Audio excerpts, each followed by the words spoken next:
ये वो गीत है दोस्तों जिसकी कल्पना रफ़ी साहब के बगैर की ही नहीं जा सकती, मगर ये गीत तो किशोर दा को दिया जा रहा था। जी हाँ दोस्तों, आप भी जब इस गीत के बारे में सुनेंगे, जब मैं ये गीत बताऊंगा कौन सा ये गीत था, आपको भी हैरत होगी, अरे ये गीत रफ़ी साहब का किसी और गायक को दिया जा रहा था। जी हाँ, जब संगीतकार इस गीत को चाह रहे थे कि किशोर दा इस गीत को गाए, मगर प्रोड्यूसर अड़ गए। प्रोड्यूसर ने कहा खराब गाएंगे, मगर गाएंगे तो रफ़ी मियाँ ही, और इस तरीके से बना ये अमर गीत। जी हाँ दोस्तों, ये कौन सा गीत था, कैसे इस गीत को किशोर दा से गवाया जा रहा था, कैसे ये गीत रफ़ी साहब को मिला, बताऊंगा आपको मैं इस वीडियो में। बने रहिएगा वीडियो के एंड तक मेरे साथ। और हाँ, ऐसे जो वीडियोस होते हैं, ऐसे जो किस्से होते हैं, उनको शेयर जरूर कीजिएगा। रफ़ी साहब के चाहने वालों से मेरी गुजारिश है। नमस्कार, मैं महेश कोहली, बॉलीवुड संगीत के सफ़र से। दोस्तों, ये बात है 69 के बाद की, 70 के दशक की ये बात है। इस दौर में किशोर कुमार साहब बहुत बड़ा नाम बन चुके थे। कितने डायरेक्टर प्रोड्यूसर किशोर कुमार साहब के मुरीद हो गए थे, और कहते हैं कि थोड़ा किशोर कुमार साहब का जो नाम था एक वक्त पे थोड़ा सा रफ़ी साहब से ऊपर आ गया था, ऐसा भी कहा जाता है। हालांकि रफ़ी साहब ने कुछ देर बाद जब कमबैक किया तो गजब का कमबैक किया, मगर इसी दौर में कुछ प्रोड्यूसर्स, कुछ म्यूजिक डायरेक्टर्स ने रफ़ी साहब के ऊपर अपना विश्वास बनाए रखा।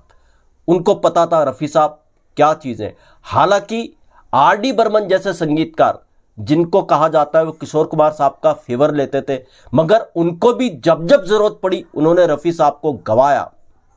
एक संगीतकार जो रफ़ी साहब के बहुत मुरीद रहे 70 के दशक में भी, वो थे लक्ष्मीकांत प्यारेलाल। तो लक्ष्मीकांत प्यारेलाल साहब का यह किस्सा है, ना जाने उनको क्या हुआ, इस गाने में वो सोच रहे थे कि किशोर दा को लाए। हालांकि किशोर दा और रफ़ी साहब जैसे सिंगर्स के बीच में कंपेयर करना गलत बात है, मगर इस गीत को लेकर खासकर हर कोई जो गीतों को सुनता है वो जरूर सोचेगा यार ऐसा कैसा रफ़ी साहब से अलग इस गीत को किसी और से गवाया जा रहा था। इस गीत को लेकर, खासकर इस गीत को लेकर आप भी चौंकेंगे, यार इस गीत को कैसे गवाया जा रहा था। जी हाँ दोस्तों, हुआ क्या था। लक्ष्मीकांत प्यारेलाल साहब के गीत से जुड़ा यह किस्सा है, जो रफ़ी साहब के मुरीद थे आनंद बख्शी साहब ने इस गीत को लिखा था। मिड 70 की बात है दोस्तों। एक बहुत बड़ी फिल्म की सिटिंग हो रही थी, गीत की सिटिंग हो रही थी रिकॉर्डिंग स्टूडियो के अंदर, और इस फिल्म के डायरेक्टर प्रोड्यूसर थे मनमोहन देसाई। इनका भी रफ़ी साहब के ऊपर अटूट विश्वास था। तो लक्ष्मीकांत प्यारेलाल ने इनकी फिल्म के लिए एक गीत बनाया। सिटिंग की बात है, मनमोहन देसाई भी सिटिंग में मौजूद थे। तो जब लक्ष्मीकांत प्यारेलाल ने ये गीत बनाया, मनमोहन देसाई को बहुत पसंद आया गीत, बहुत पसंद आया ये गीत, बहुत ज़्यादा पसंद आया। खुश हो गए वो। उन्होंने लक्ष्मीकांत प्यारेलाल को कहा कमाल का गीत बनाया यार, गजब का गीत बनाया आपने। तो लक्ष्मीकांत प्यारेलाल के मुंह से अचानक कुछ ऐसा निकल गया, मनमोहन देसाई को हैरत हुई। उनके मुंह से निकल गया, जी हमने कमाल का गीत तो बनाया, मगर जब किशोर कुमार साहब इसको गाएंगे तो और कमाल हो जाएगा। अब यहाँ पर मनमोहन देसाई थोड़ा सा अचंभित हुए। उन्होंने कहा नहीं नहीं, इस गाने को किशोर कुमार साहब क्यों गाएंगे, इसको तो रफ़ी मियाँ गाएंगे ना। तो लक्ष्मीकांत प्यारेलाल के मुंह से फिर ना जाने क्यों ऐसा निकला, उनके मुंह से कुछ ऐसा निकला, यार अगर गाएंगे तो कुछ गड़बड़ हो जाएगी, ऐसा उनके मुंह से निकल गया।